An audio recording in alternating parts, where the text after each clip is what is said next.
Leer la palabra del Señor y entrar en esto. Sobre lo que acabamos de cantar, hermano. Primero, qué preciosa canción, esa canción nueva que trajeron nuestros hermanos. Vale la pena traerle al Señor cántico nuevo. Pero sobre ese himno, el último que cantamos, ¿sabe usted quién compuso ese himno? Martín Lutero, en el año 1529, o sea, tenemos cantándolo más o menos casi 500 años. Él le puso la letra y la música, y eso sirvió como parte de la reforma protestante, que hasta el día de hoy nosotros de alguna otra manera la seguimos. Y está basado en el Salmo 46. Es bueno conocer esto para que sepamos cuál es el origen también de nuestros himnos, que con frecuencia también cantamos. Entonces, en resumen, cantemos cántico nuevo, pero también hagamos lo otro.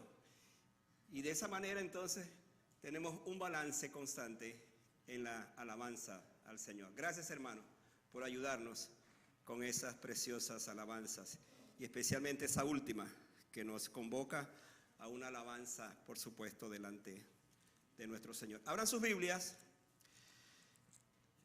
Estamos en Lucas.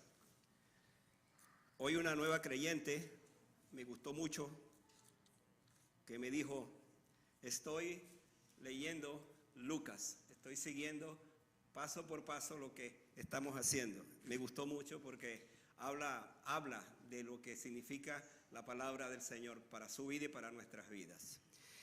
Y hoy cerramos el capítulo 11, por fin, vamos ya al capítulo 12. Nos faltan unos cuantos, pero vale la pena lo que estamos haciendo. Otra vez, estamos hablando de Lucas 11,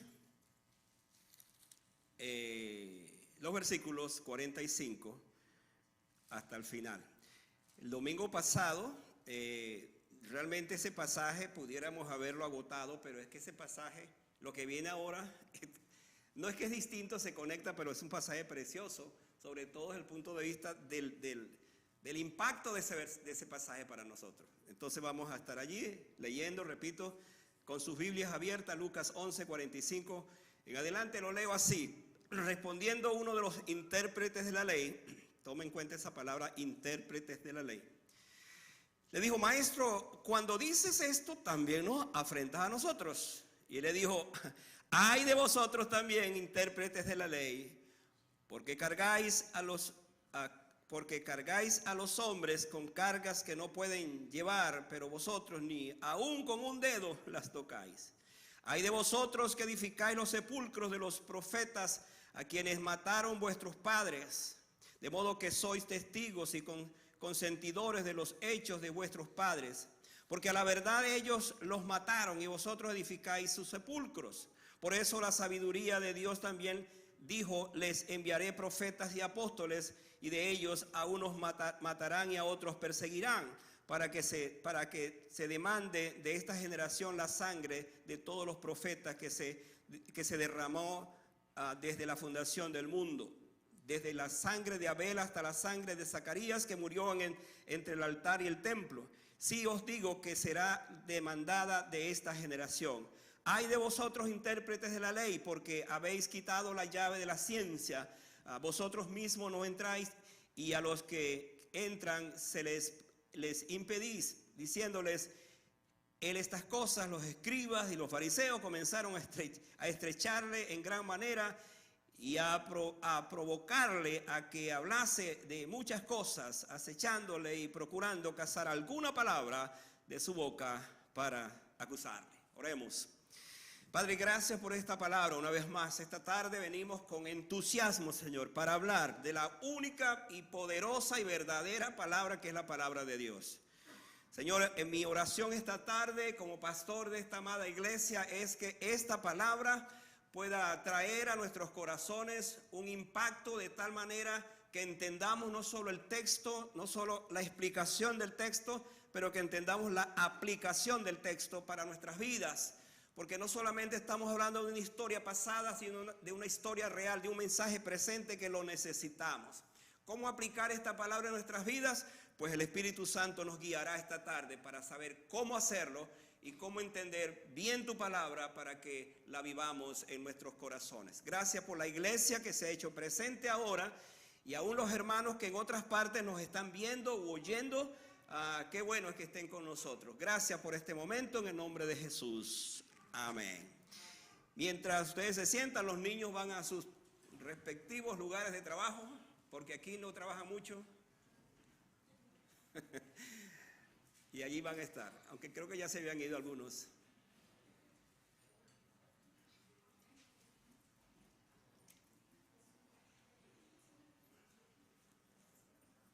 El domingo pasado no estuvimos acá. Y me adelanto a decir que el próximo domingo tampoco vamos a estar acá. Así es que aprovechemos el día en todo lo que vamos a estar haciendo. Yo sentí en mi corazón repetir otra vez el título del mensaje del domingo pasado, pero es la segunda parte.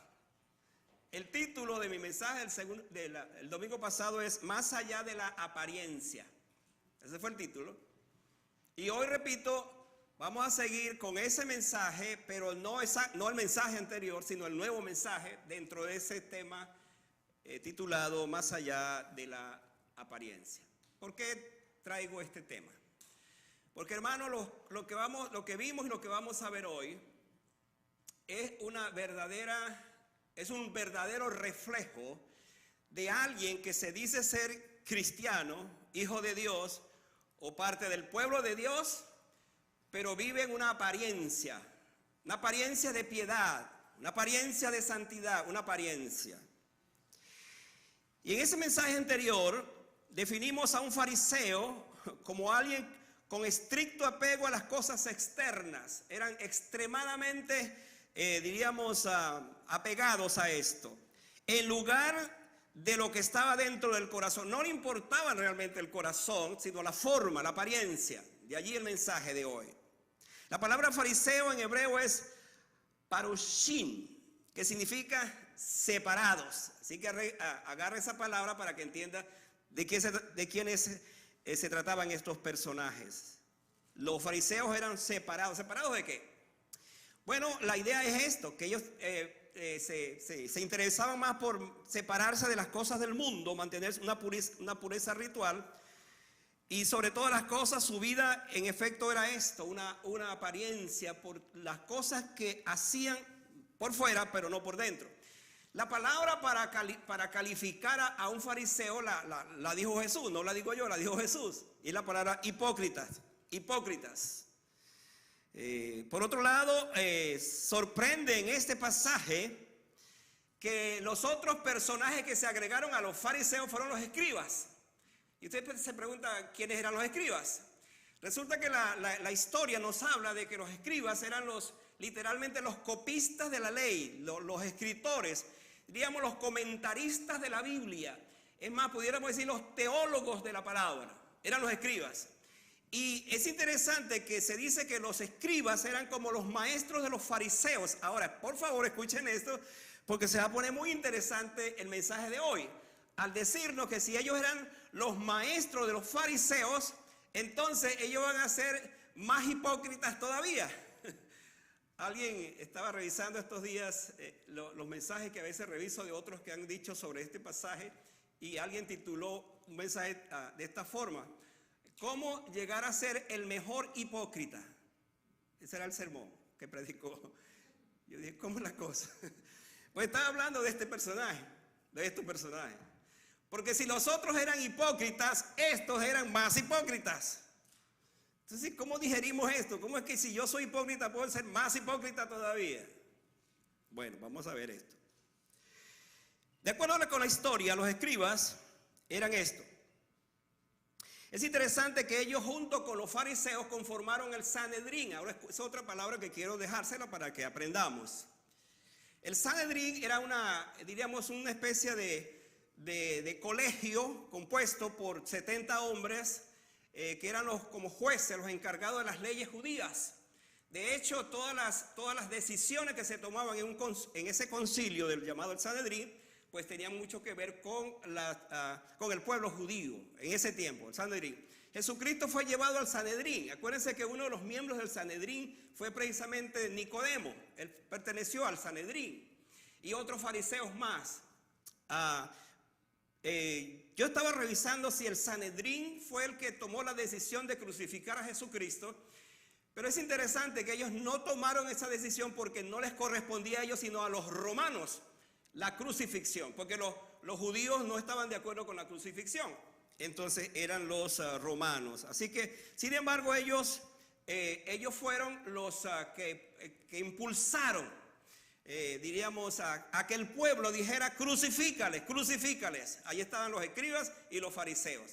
Cuando usted ve esas películas propias de la crucifixión, usted los ve a ellos con aquellos turbantes, aquellas maneras de vestirse que se ponen en la cabeza. Alguien dijo que los escribas son como hipócritas de cuello blanco o hipócritas respetados, pero eran hipócritas. ¿Qué quisieron decir esto? Para añadir más a este aspecto que estamos tratando. Tomen en cuenta esto. Ellos añadieron 6,000 leyes a la palabra de Dios. O sea, 6,000 leyes al Antiguo Testamento, 6,000 leyes a lo que se conocía como los escritas y los profetas y los salmos. Añadieron 6,000 leyes. ¿Qué significa esto? Que aun cuando tenían la palabra de Dios, que la usaban, entonces ellos conformaron o sacaron de allí 6,000 leyes, y eso se conoció como la tradición de los ancianos. Cuando usted lee el Nuevo Testamento y se encuentra que Jesucristo dice: vosotros también invalidáis la palabra de Dios, la ley, por vuestra tradición, se está refiriendo exactamente a esas 6,000 leyes que ellos establecieron. Entonces, hermanos, estamos en presencia de un caso muy interesante para que lo que estudiemos. Y hermano, yo otra vez quiero decir esto: usted va a escuchar de su pastor, del pastor Cristian, enseñanzas que a lo mejor son totalmente nuevas, y esa es la intención, porque estamos estudiando un libro que nos va a llevar paso por paso en una revelación que quizás nunca habíamos visto, que la ve por lo general uno en un seminario, un instituto bíblico. Lo estamos trayendo aquí por lo menos 1 hora. Estamos dándole una especie de clase bíblica, teológica, doctrinal, que por supuesto tiene su aplicación para todas nuestras vidas. En este pasaje tenemos 3 ayes. Eso lo tratamos el domingo pasado. 3 ayes para los fariseos y ahora 3 ayes para los escribas. Y hermano, cuando vemos esto, entonces vamos a tener una visión de este pasaje, y pensando en ese tema que les mencioné de alguien, los mejores hipócritas, vamos a encontrar tres asuntos en este texto que nos hacen ver por qué este grupo llamado los escribas fueron tan hipócritas, superando aún a los fariseos. Los que anotan, los que les gusta anotar o les gusta grabar lo que sea estos mensajes, aunque su pastor se lo envía después, pero tomando notas, les doy la siguiente orden. La primera verdad que emerge de este versículo 45 es: hagan lo que les digo, pero no como yo hago. Ese es el primer principio. Hagan como les digo, pero no como yo hago. Bueno, ese es un hipócrita. Exactamente, ese es un hipócrita. Haz como yo te digo, pero no como yo lo hago. Dice el versículo 45, respondiendo uno de los intérpretes de la ley, dijo: maestro, esto me encanta, cuando dices esto también nos afrentas a nosotros, nos ofendes a nosotros. Cuando los escribas vieron a Jesús en la casa del fariseo, pues entraron allí también. ¿Sabe por qué? Porque ellos querían oír a Jesús, al joven Galileo, las cosas que decía. Estaban interesados en saber qué cosas decía. Y hermano, me encuentro en la Biblia que los que más seguían a Jesús, ¿sabe quiénes fueron? Los escribas y los fariseos. Y es interesante eso, porque cuando uno ve a los seguidores de Jesús, que fueron sus discípulos, resulta que los que más seguían a Jesús eran los fariseos y los escribas. Pero no porque querían aprender de él, no porque querían recibir la palabra, sino porque eran antagonistas a él. Por eso al final dice el texto que querían ver qué palabra estaba diciendo rara Jesús para agarrarlo por allí. Por cierto, hermanos, durante todo el ministerio, escuche esto, de Jesús, nunca ellos encontraron una palabra dicha por Jesús que lo condenara. ¿Sabe cuál fue la única palabra que escucharon? Por el cual lo condenaron. Cuando él dijo que él era Dios. Y eso no lo negó, lo afirmó. Por esa palabra lo condenaron. Pero otras, y ellos dijeron, no, por buenas cosas que has hecho, que dicen, no te condenamos, sino porque tú siendo hombre te has hecho Dios. Le hago esta pregunta. ¿Ha estado en alguna situación donde alguien está hablando a otra persona y usted se siente aludida? Pensemos un poquito en eso. Hay una conversación y usted escucha que camuflajado, allí en secreto, están diciendo algo que es para usted. Y la persona que está hablando intencionalmente lo está diciendo, aunque no lo dice directamente. Bueno, esta es la situación de este pasaje. Esto pasó allí. Todos los allí presentes escucharon. ¿Qué escucharon ellos? Pues en el versículo 39-40 Jesús dijo a los fariseos, pero por dentro, hablando de los fariseos, estáis llenos de rapacidad y de maldad, necios. Imagínense semejantes palabras. Mis hermanos, Jesús nunca pidió disculpas cuando supo que sus palabras ofendían porque decía la verdad. Voy a repetir esto para que captemos la magnitud de este mensaje. Nunca pidió disculpas cuando él le dijo a hipócritas a los que tenía que decir hipócritas. No pidió disculpas. Él les dijo a los escribas y fariseos 7 veces hipócritas y no pidió disculpas. Lo expuesto por él aquí pone a un lado ese concepto falso de amor, el amor que opina que es cruel decirle a alguien que está equivocado cuando lo que está haciendo no está bien hecho. Jesús nos enseña con esto que cuando hay que decir la verdad debemos decirla, aun cuando tengamos la reacción contraria, aun cuando alguien nos tilde de otra cosa. Yo sé que por lo general nosotros, y tengo que hablar de mi caso particular como pastores, tratamos de decir las cosas y de adornarlas de manera que no se ofenda a la persona. Alguien decía, si los pastores hablaran de forma que la gente pues reaccionara ante sus palabras, que se sintieran ofendidos por la palabra, pues iba a quedar solo. Jesucristo, hermanos, nos habla en ese sentido. Para Jesús los grandes males necesitaban grandes remedios. De acuerdo con esta posición de enfrentar a los escribas y fariseos, el más sincero amigo de nuestras almas no es aquel que siempre nos habla con suavidad y está de acuerdo con todo lo que decimos, sino aquel que nos confronta con la palabra. Eso es lo que Jesús nos está enseñando.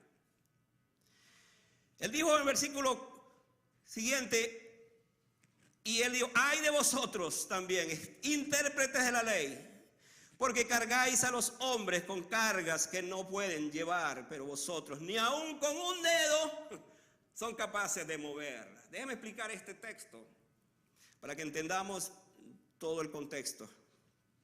Vamos a imaginarnos la escena en la casa del fariseo. Ya el fariseo y los otros de la misma escuela fueron confrontados. Pero como aquella era una asamblea libre, cuando uno de los escribas pidió la palabra para presentar sus argumentos, para justificarse, Jesús pudo ver la mano levantada de uno de los escribas que decía, maestro, nos has ofendido con lo que has dicho. Y ahora veamos a Jesús diciendo, disculpen, los omití, ustedes también son unos hipócritas. O sea, si él pensaba que Jesús iba a ir más suave, fue aún más fuerte todavía. ¡Ay de vosotros también! Esa declaración presagiaba una fuerte reprimenda para ellos. Y hermanos, tomen en cuenta que esta reprimenda va a ser mayor que la de los fariseos porque ellos eran escribas.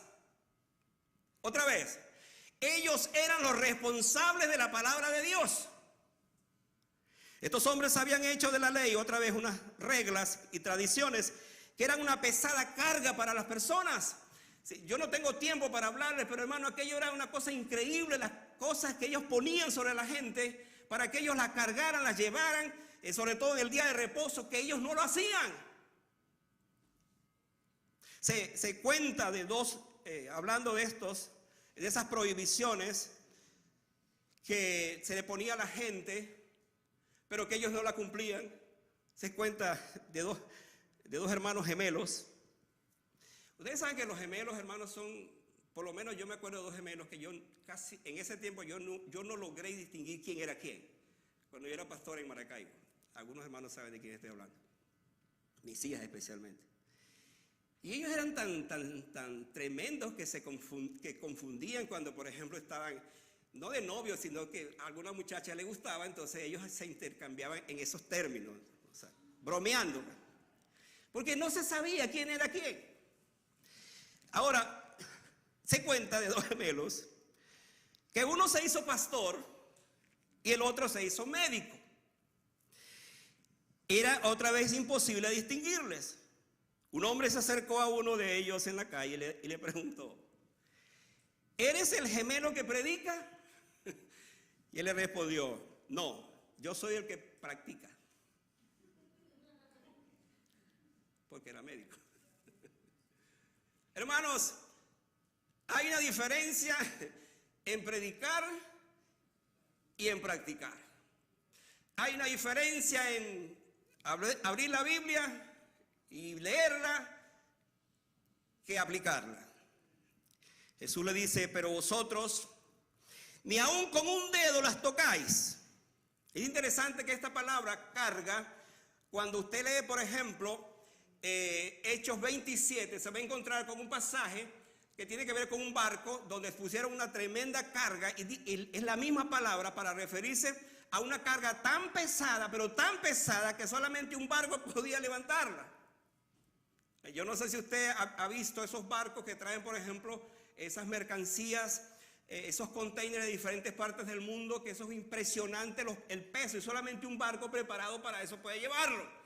Pues le tengo la noticia de que la misma palabra para hablar de esa pesada carga de un barco es la misma palabra que ponían los escribas en la vida de aquellas personas a quienes les enseñaban. Una carga tan pesada que no podían ellos llevarla. Con esto Jesús señala a ese grupo cuyo estilo de vida era exigir a través de sus rituales y tradiciones que los hombres llevaran una serie de prohibiciones. Sin embargo, quienes imponían estas normas no estaban dispuestos ni siquiera a hacer el menor esfuerzo. Es interesante que Jesús dice: ni siquiera con un dedo podéis moverla. Esa es una expresión para referirse, no eran capaces de hacer absolutamente nada. Le decimos que ustedes hagan, pero yo no hago. Es muy popular en el día de hoy tener más o menos una idea, especialmente cuando esos predicadores o pastores que hablan de la teología de la prosperidad, donde le piden a la iglesia, le exigen a la iglesia que den y que den y que den, pero solamente para ellos, y ellos no hacen más nada. Y eso es real, hermano.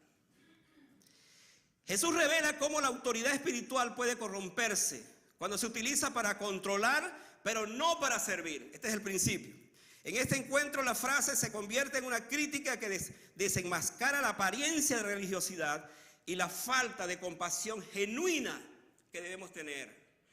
Acuérdense que el mensaje es más allá de la apariencia. Estamos hablando de la hipocresía pura de alguien que no es capaz de ver que aún las cosas que está haciendo están afectando a los demás, porque simplemente es un hipócrita. Debemos procurar enseñar la Biblia con precisión, claridad y franqueza. No ayudamos a nadie cuando imponemos a la Biblia obligaciones legalistas e interpretaciones fastidiosas que nos desvían del punto principal de la palabra de Dios. Déjeme ponerlo en este sentido, en este contexto. Una cosa es que usted escuche la Biblia, la palabra de Dios. Hoy lo está escuchando. Usted tiene que estar recibiendo esta tarde una palabra que le está ayudando, que le está abriendo los ojos. Una cosa es que yo le diga eso, porque es la palabra de Dios y usted la asimila, usted la tiene, y otra cosa es que yo comience a hablarle a ustedes una cantidad de prohibiciones, no hagan esto, no hagan esto, no hagan esto, que está lejos de lo que la Biblia dice. Yo creo, permítame decir esto, la intención de su pastor siempre ha sido, y la intención de nosotros, dejar que la Biblia sea la que nos diga qué hacemos. No solamente lo que yo como pastor tengo que decir, lo que ustedes tienen que hacer. Porque cuando en efecto ponemos la palabra de Dios en sus corazones y esa palabra de Dios trabaja en sus vidas, es eso la palabra de Dios que te está hablando. Por supuesto somos canales de bendición, pero la Biblia te está hablando, está tocando tu corazón, te está diciendo las cosas. Por ejemplo, hoy estamos hablando de la hipocresía. No es que el pastor intencionalmente dice, bueno, es que en la iglesia tenemos una cantidad de hipócritas, no estoy diciendo eso. Ni voy a utilizar el truco de algunos predicadores que dicen, dile a tu lado, tú eres hipócrita. No voy a utilizar ese truco, porque usted sabe si es o no es. Al contrario, lo que la Biblia me está diciendo es, gracias Señor, porque al ser confrontado con la palabra, me doy cuenta que estoy haciendo las cosas bien. Entonces, es como un filtro, es eso, el saber que la palabra de Dios es suficiente para hablarme. Y eso es lo que estoy tratando esta tarde de decir. Voy a mi segundo pensamiento. Más allá de las apariencias. Es más fácil admirar a los muertos que imitar a los vivos. Esa es la otra cosa que dicen los escribas, o que dice un hipócrita. Es más fácil admirar a los muertos que imitar a los vivos. ¿Dónde tenemos eso? Vaya lo que dice el versículo 47, creo que es. Hay de vosotros, otra vez, otro hay, segundo hay. Hay de vosotros que edificáis los sepulcros de los profetas a quienes mataron vuestros padres. Jesús trae a la memoria un hecho que los escribas sabían muy bien, pero son hipócritas al hacer otra cosa. Al edificar los sepulcros de los profetas a quienes sus padres habían matado, ellos eran testigos y consentían en hechos del pasado. Ahora, por favor síganme en esto para tratar de explicar qué los hacía a ellos aún más hipócritas al edificar los sepulcros de los profetas. De esta manera hasta se felicitaban a sí mismos por haber construido monumentos a los profetas anteriores, mientras, escuche, que al mismo tiempo rechazaban el testimonio de los que estaban presentes. Por eso estoy hablando del principio. Es más fácil admirar a los muertos que imitar a los vivos. ¿Cómo se explica esto? Ellos tenían delante, en presencia de ellos, a Juan el Bautista, el último de los profetas. Pero ellos rechazaron también a Juan el Bautista. Acuérdense cuando Jesús dijo, vino Juan el Bautista, que no comía ni bebía y era abstemio, muchas cosas. Y no lo siguieron. De repente vino Jesús, que comía y bebía y se metía con la gente y tampoco lo seguían. Entonces, ellos eran los responsables de esta situación. Tenían allí consigo mismo a Juan el Bautista y a Jesucristo, a quien tenían que imitar, pero en lugar de imitar a Juan el Bautista y a Jesucristo, preferían entonces pintar y arreglar las tumbas de los profetas. Pero resulta que esos profetas los mataron sus padres, sus antepasados. Y Jesús está cuestionando esa postura de ellos. ¿Por qué razón? Porque en lugar de imitar a los que están vivos, están imitando a los que están muertos. Hermano, no vayamos tan lejos. Muchas veces nosotros vivimos en las glorias pasadas. Ay, decimos, ese hermano cómo era de fiel, cómo servía al Señor, ese pastor, si tuviéramos ese pastor. Y se olvida que tiene un pastor ahora, ¿no? Vivir de las glorias del pasado en lugar de imitar lo presente.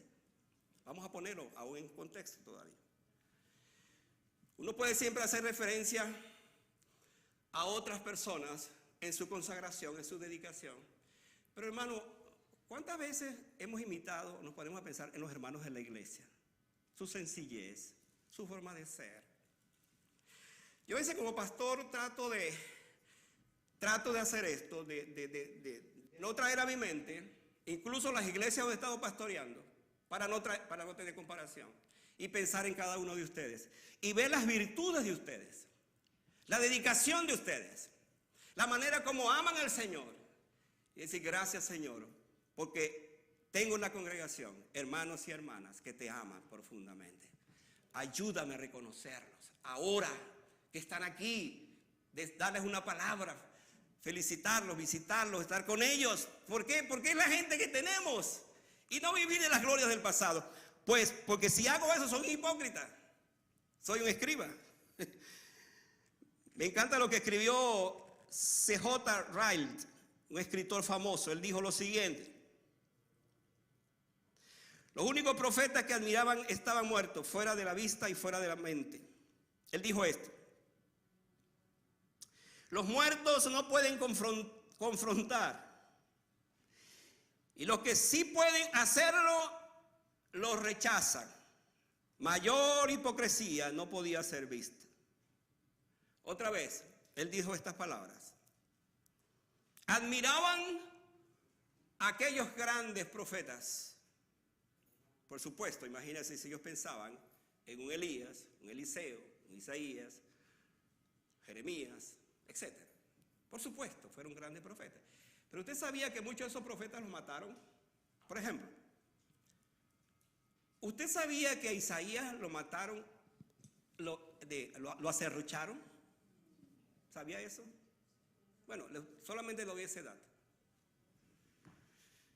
El único, creo yo, bueno, hay otros, pero el único que no tuvo muchos problemas como profeta fue Elías, porque el Señor se lo llevó. En un carruaje se lo llevó al cielo. Pero muchos profetas, y el caso que va a mencionar ahora de un tal Zacarías, lo mataron en el mismo templo, hermanos. Para que tengamos una idea de hasta dónde esta gente, los padres, que ahora estos fariseos veneran las tumbas de estos profetas, los padres fueron los causantes de esto. Dice allí: porque a la verdad ellos los mataron, y vosotros edificáis sus sepulcros. Leo el versículo completo. Dice: de modo que sois testigos y consentidores de los hechos de vuestros padres, porque a la verdad ellos los mataron y vosotros edificáis sus sepulcros. Esta frase pronunciada por Jesús denuncia la hipocresía de los escribas y fariseos al honrar exteriormente a los profetas del pasado y hacer todo esto. Edificar los sepulcros parece un acto de respeto, pero en realidad eran cómplices. ¿Por qué eran cómplices? Porque ellos de alguna otra manera testificaron de la muerte de estos profetas por sus padres. Es fácil elogiar a quienes ya no pueden confrontarnos, por ejemplo, ahora, para imitar entonces y no imitar a los que tenemos, que nos cambian, que nos ayudan. Así Jesús muestra que la verdadera fidelidad no consiste en honrar al pasado con gestos vacíos, sino en responder con humildad y obediencia a la verdad que Dios nos ha revelado. La construcción de sepulcros se vuelve un símbolo de una religiosidad superficial que prefiere ritos y monumentos antes que la transformación del corazón. Y hermanos, de eso tenemos mucho, incluso más allá fuera de nosotros. La gente que no sigue realmente al Señor prefiere seguir un monumento, seguir una figura, seguir esas cosas del pasado, en lugar de seguir lo que la palabra de Dios nos dice, que es la que nos ayuda y nos transforma nuestros corazones.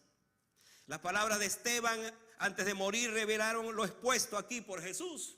Escuchen lo que dijo Esteban, el primer mártir de la historia, el diácono que después fue un evangelista, pero también fue un exégeta, fue un predicador, fue de los grandes hombres del Señor de la historia pasada. Escuchen lo que él dijo.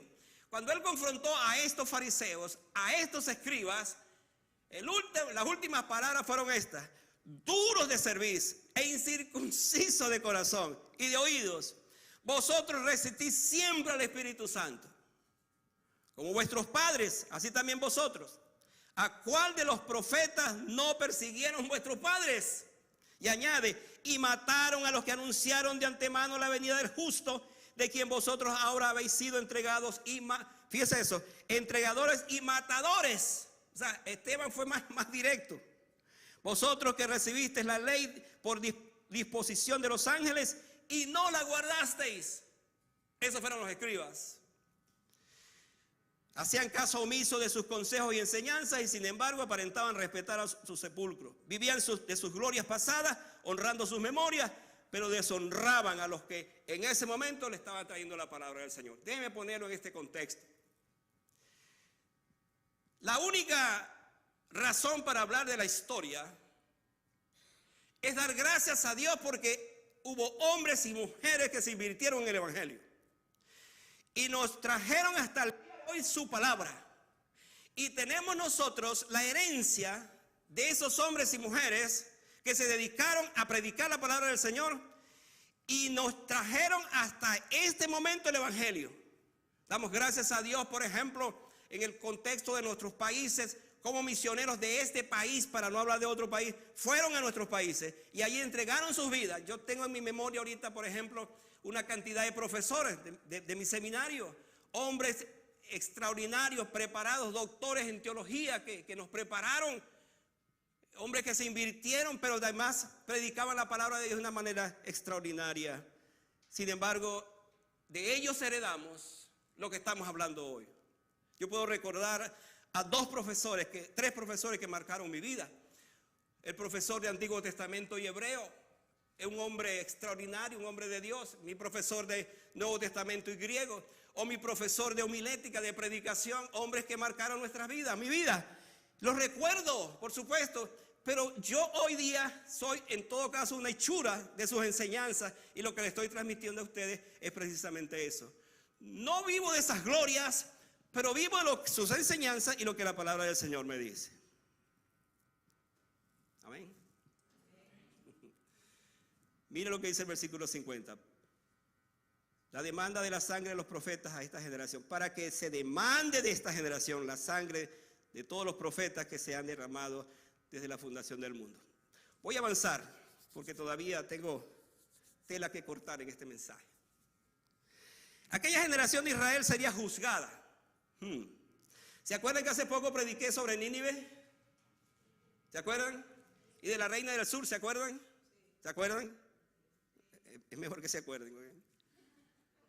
Y les decía que esa generación y la reina del sur se iba a levantar para juzgar a la generación de Jesús, porque ellos se arrepintieron y le creyeron al Dios de Israel, el caso de la reina del sur.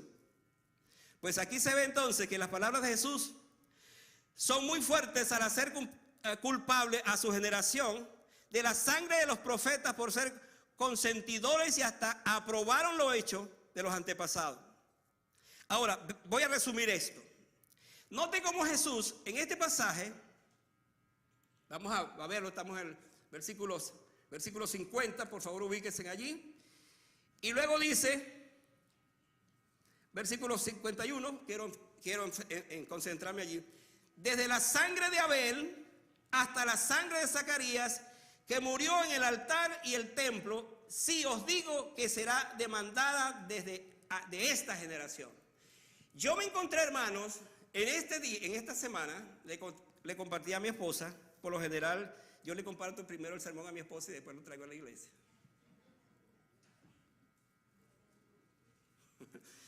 Y le dije, mi amor, ¿a que tú no sabes que en la Biblia dice que Abel fue profeta? Levanten su mano, ¿cuántos de ustedes sabían que Abel fue profeta? Levanten su mano. Por supuesto, usted ni yo lo sabía, lo descubrí. Ahora, Jesucristo dice que desde Abel hasta Zacarías, en el caso de Abel, para que entendamos por qué fue profeta, es porque Abel viene de la línea de la profecía de Génesis 3:15, de la simiente, de ahí viene Abel, y después Set, porque él lo mató Caín. Y entonces la sangre de Abel profetiza cuando llega y se consume en la tierra y clama delante de Dios. Y la de Zacarías también, porque murió en el altar. ¿Quiénes lo mataron? Pues estos asesinos que se decían ser pueblo del Señor. Pero hermano, ahí aparece entonces un Caín, que es el que mata a Abel. Entonces, cuando comparamos este asunto de Caín matando a Abel, entonces comenzamos a pensar en esto.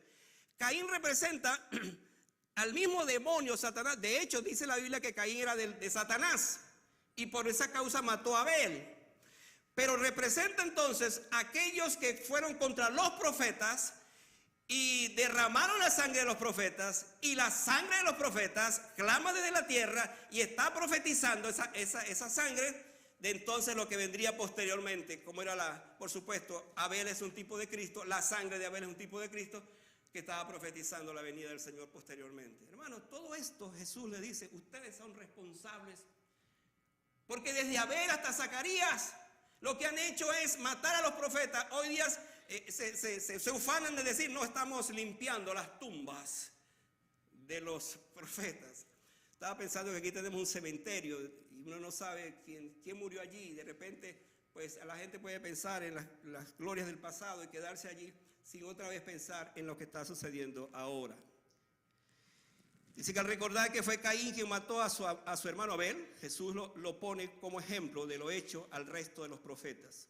¿Y por qué Jesús hizo alusión a la anticipada muerte de Abel como profeta? Porque sería a través de la línea de Abel otra vez. Y la profecía de Génesis 3:15, Hebreos 11:14, que se cumpliría definitivamente. Voy a mi último pensamiento. Ellos dicen, si la verdad, este es el principio de los escribas, si la verdad te confronta, mantente firme resistiéndola. Eso parece extraño, ¿verdad? Si la verdad te confronta, pues sigue resistiéndola. Y hermano, fue exactamente lo que pasó con los fariseos. Fueron confrontados con la verdad y ellos la resistieron. Miren, hermanos, déjenme decirles esto. Si los fariseos están en el infierno y los escribas están en el infierno, para que ustedes tengan una idea de esto, no fue porque no tuvieron la oportunidad, sino porque ellos vieron a Jesús, el cumplimiento de todas las profecías bíblicas, y resistieron la verdad. Por eso este último pensamiento, si la verdad te confronta, mantente firme. Hay de vosotros, intérpretes de la ley, porque habéis quitado la llave de la ciencia. Vosotros mismos no entrasteis, y a los que entran se lo impedís. Este texto es tremendo. Es el tercer ay, y pudiera ser el más fuerte, el más devastador de todos. Porque en este texto Jesús habla de la llave del conocimiento. Ahora explico esto para que entendamos todo el cuadro. ¿Quiénes eran los responsables para que el pueblo del Señor fuera guiado hasta el Jesucristo? Los escribas. Ellos fueron los responsables.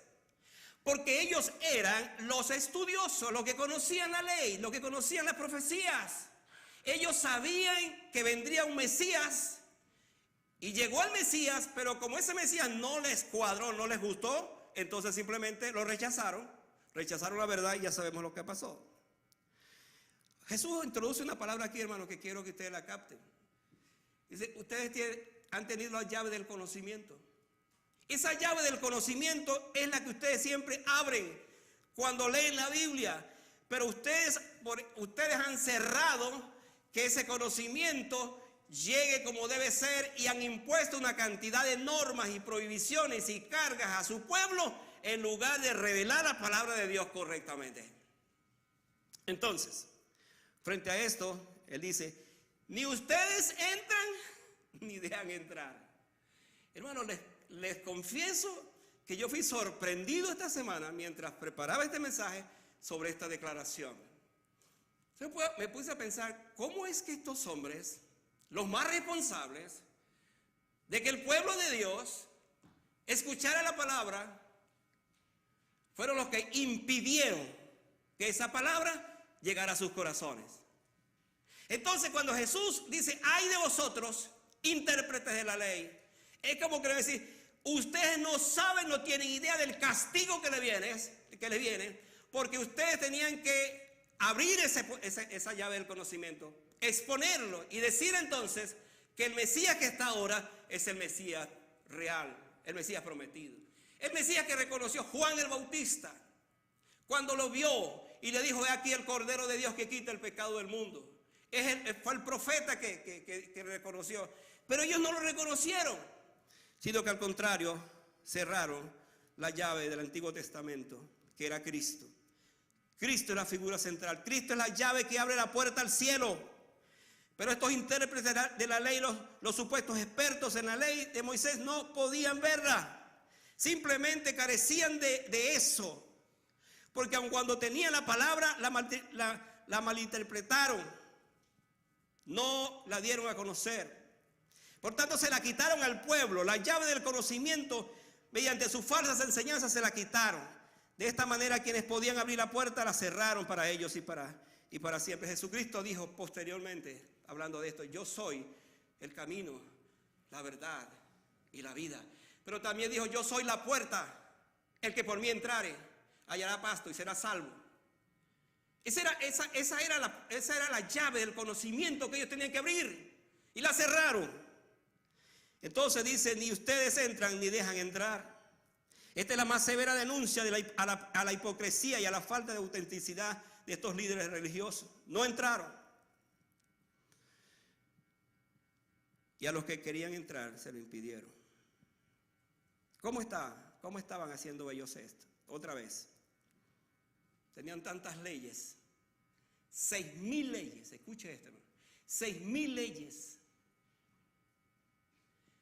Que las hicieron para impedir que el pueblo verdaderamente viniera y conociera al auténtico Mesías. Gloria al Señor, que en medio de todo eso hubo hombres que dijeron: tú eres el Mesías, tú eres el Rey que esperábamos, tú eres el Salvador. Y entonces aquellos que buscaban a Jesús para criticarlo, para cuestionarlo, comenzó Jesús entonces a ver que grandes multitudes le seguían, y esos se convirtieron en sus verdaderos discípulos y entendieron el mensaje de la palabra del Señor. Voy a dos aplicaciones para cerrar mi tiempo. Ken Hages, pastor emérito de la Iglesia College en Illinois, dijo lo siguiente: todos hemos tenido la experiencia de escuchar la lectura de un texto y esperar con ansias una explicación, solo para que el predicador se aleje y no regrese más a ese texto. Estaba hablando de los fariseos. La predicación no es exposición, ni se ve el texto desde una perspectiva personal, digamos, patriótica, terapéutica, social. De modo que los sermones, independientemente del texto, se caracterizan por un ejemplo: chauvinismo, que no es lo mismo que chavismo, político o cosas por el estilo. Él dijo: debemos liberar la palabra de nuestras adicciones al copista, a los copistas. Debemos dejar que la palabra diga la palabra. Eso es lo que estoy tratando de decir a la iglesia en esta tarde, al presentar este mensaje. Los escribas impidieron que la palabra fuera puesta en el corazón del pueblo del Señor. Dicho sea de paso, ¿sabe por qué vino una reforma protestante? Hablando de Martín Lutero. Porque hasta ese entonces los obispos prohibían que el pueblo leyera la Biblia, y la leían en latín que nadie entendía. Por eso vino la reforma y las cinco solas, que habla precisamente de la palabra de Dios puesta en el corazón. Y hermano, qué privilegio tenemos nosotros, que en el día de hoy tenemos esta palabra. La palabra viva, la palabra que nos habla, la palabra que nos enseña. Es la palabra que recibimos. Un pastor preocupado por una iglesia sabe que esta palabra es la que debe ser expuesta. No la palabra de los hombres, no la palabra del político de turno, no la palabra del artista de turno, es la palabra de Dios. Porque si esta palabra de Dios la ponemos y usted la recibe en su corazón, entonces su vida tiene que ser otra, tiene que ser diferente. Y usted, en la medida que va escuchando, dice: verdaderamente estoy recibiendo palabra de Dios. Vale la pena ir a la iglesia, vale la pena congregarse, porque estoy recibiendo palabra de Dios. Concluyo. Jesús ha herido el orgullo de estos hombres y ellos no lo van a soportar. Miren lo que dijeron, el último versículo. Sorprendentemente, dice allí estos versículos. Allí dice, diciéndoles él estas cosas, los escribas y los fariseos comenzaron a estrecharle en gran manera y a provocarle a que hablase de muchas cosas, acechándole y procurando cazar alguna palabra de su boca para acusarle. Hermano, qué triste.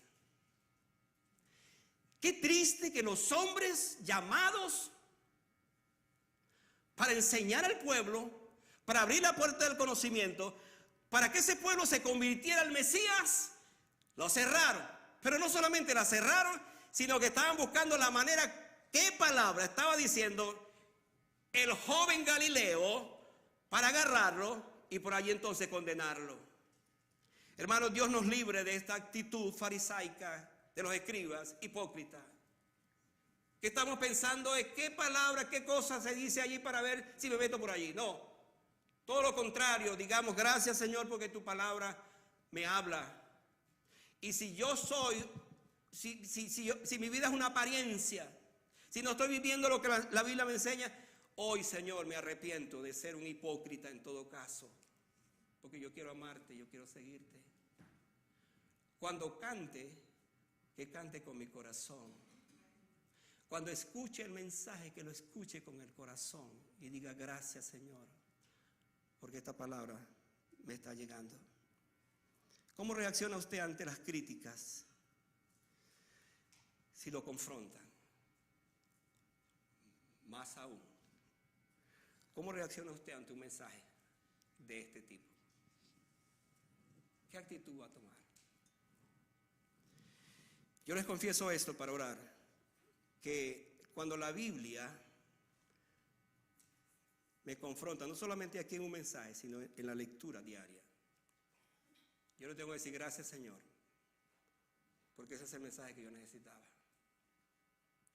Yo no quiero ser una apariencia delante de los hombres o de la iglesia, soy una cosa, pero afuera soy completamente otra cosa.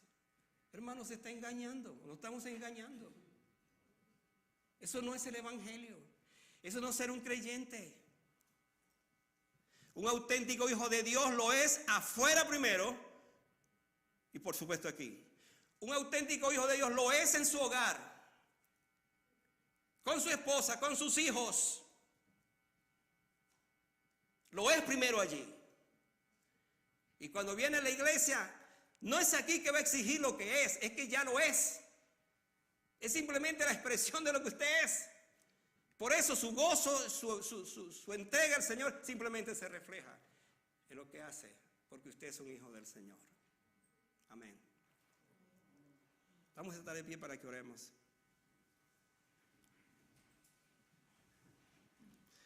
Si ustedes lo que les gusta seguir revisando mensajes como este, bueno, le animo a que no se quede solamente con lo que dije. Mire, su pastor hoy le dijo cosas, varias cosas, que debe seguir investigando. No se quede con lo que escuchó, siga pensando. Quizás ahora tiene una visión distinta de quiénes son los escribas, quiénes son los fariseos, pero más aún tiene una visión distinta de sí mismo, porque esté confrontado con esa palabra y de repente dice, pero la cosa como que es conmigo. Bueno, oremos. Padre, gracias por esta tarde. Reconocemos, Señor, delante de ti, que muchas veces nosotros somos también fariseos, escribas, porque cuando vivimos de apariencia, simplemente somos eso. Pero Padre, te confesamos que no queremos vivir de esa manera. No queremos vivir una vida de apariencia. Queremos vivir una vida transparente. Queremos vivir una vida auténtica, como decíamos la semana pasada. Padre, perdónanos y perdóname cuando mis actos dicen más que mis palabras. Cuando mis hechos predican más o cuando mis mis hechos, en efecto, predican negativamente más que mis palabras. Ayúdame a que mis palabras sean respaldadas por mis hechos, por mis actos. Que mi integridad sea de palabra, pero también de los hechos. Señor, ayúdame a ser un cristiano, y esta palabra sé que es muy difícil a veces, pero ayúdame a ser un cristiano íntegro, íntegro, en mis palabras, en mis negocios, en mis decisiones, en mis declaraciones. No es aquí, es en mi trabajo, donde la gente sabrá si soy cristiano. Es en la universidad, es en el colegio, donde ellos sabrán quién soy realmente. Perdóname otra vez si mi vida es una apariencia. Y ayúdeme a ir al nivel más alto de la integridad total. Gracias por esta tarde y por este tiempo, en el nombre de Jesús.